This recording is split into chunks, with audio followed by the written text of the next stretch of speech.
Olá pessoal, estamos aqui, eu, Patrícia, Maria Beatriz e Valdênia, acadêmicas de Medicina Veterinária da UNP, e conosco está a doutora Mariane Martins, médica veterinária, que cedeu um espaço para tirarmos algumas dúvidas sobre esporotricose, uma zoonose bastante significativa e que gera muitas dúvidas a respeito. Doutora Mariane, o que é a esporotricose e os meios de transmissão? Olá, gente.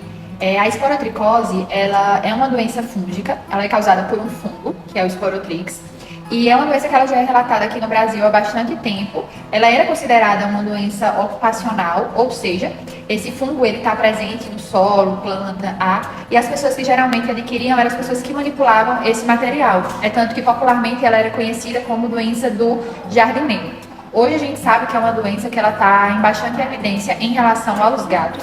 Aqui na Paraíba, o primeiro caso relatado de esporotricose humana foi em 2016, decorrente de uma infecção por conta de um gato.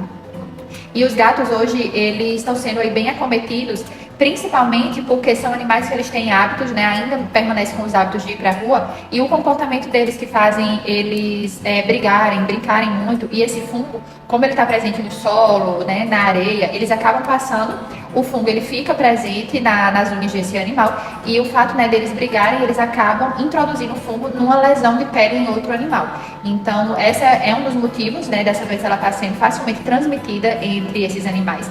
Eles não são os únicos que são acometidos, então cães também tem esporotricose, outras espécies têm, mas muito do fato de estar sendo o gato principal acometido é devido a esse comportamento que ele tem, de ter acesso à rua, de brigar e dessa forma transmitir, o processo de transmissão ser muito mais fácil, o contágio ser muito mais fácil entre os felinos.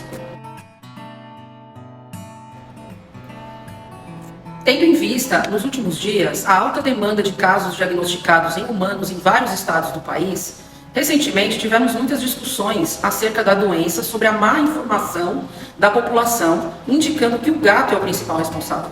O que tem a esclarecer sobre isso?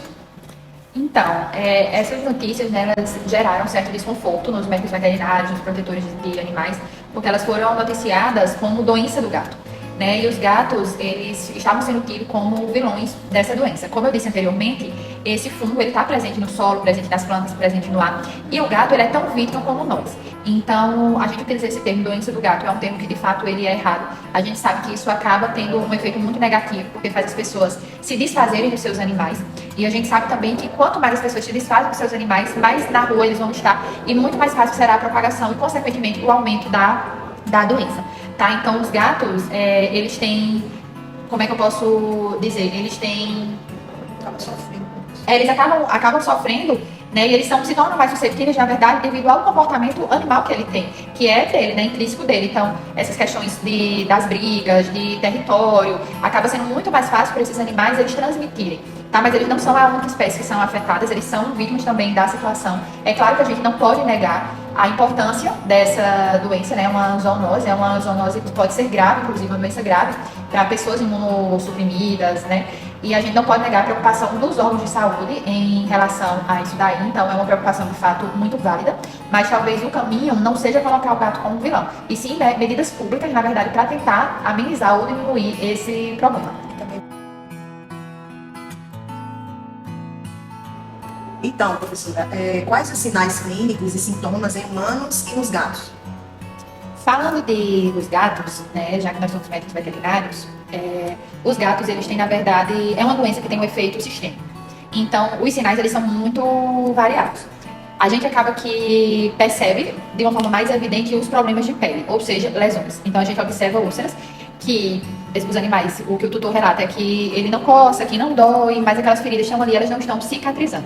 Geralmente essas feridas, elas iniciam em regiões de patas de membro ou então no rosto do animal. Então a gente acaba observando úlceras perto do focinho, ali próximo ao olho, na orelha, mas a gente não pode se atentar só para isso, porque como é uma doença que tem um efeito sistêmico, esses animais eles acabam também apresentando outros sinais, como sinais respiratórios decorrentes da infecção fúngica. Inclusive, uma das complicações da esporotricose, né, quando ela passa dessa fase de ficar limitada até apenas a pele, e ela afeta o pulmão desses animais, eles acabam adquirindo uma grave pneumonia. Né? Além disso, eles podem ter destruição óssea. Então, uma das alterações também que você pode ver é animal com essa região ali do focinho mesmo, dos seios nasais, completamente mesmo ali perdida já a anatomia decorrente dessa infecção fúngica. Então, é uma doença que tem um caráter sistêmico, tá? Evidentemente, a gente percebe principalmente essas lesões da pele, mas internamente esse animal ele é afetado também. E os seres humanos acontecem de uma forma também muito similar. Então é normal, né, quando você se torna comum, na verdade, está se tornando rotineiro, quando você está atendendo um animal, você de uma forma, né, bem aleatória, você começa a perceber lesões semelhantes nos tutores. Então na região, principalmente da região de mão, né, de antebraço, que são as regiões, inclusive, que são mais suscetíveis deles serem arranhados, né, pegar ali um animal e eles arranharem. Então quando você observa, eles estão com lesões também, lesões ali circulares, úlceras, bem semelhantes do que acontece com o gato. E aí essas pessoas, elas precisam buscar também atendimento médico para fazer o tratamento ali recomendado. Então, professora, quais as formas de prevenção em relação à esporotricose?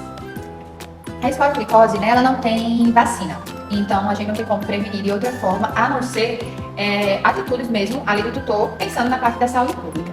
Então, a gente acaba, né, pedindo ali pro tutor não permitir acesso desse animal à rua, né? A castração, ela acaba se tornando uma forma de prevenção também, porque a gente sabe que castrando existe uma possibilidade daquele animal ele perder esse hábito de ir para a rua, né? Principalmente as fêmeas, quando estão no cio, que elas acabam indo e acabam voltando ali machucadas, um tempo depois elas acabam desenvolvendo a doença. Então, as prevenções, na verdade, elas estão muito mais relacionadas a essa questão do tutor de não permitir o acesso desse animal à rua, né? Porque é justamente lá que ele vai, se contamina e volta para casa e traz a doença. Então, professora, a gente já falou sobre o que é a esporotricose, os sinais clínicos e a forma de prevenção.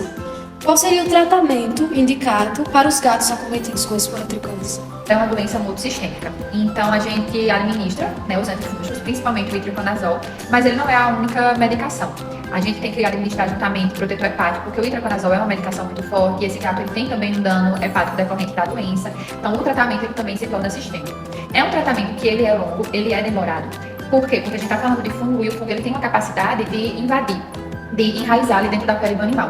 Então, o maior problema que a gente tem é que, às vezes, externamente as feridas elas cicatrizam, o tutor acha que o animal está bem e interrompe o tratamento. Só que, na verdade, internamente ele ainda tem o fungo e a ferida ela volta a abrir.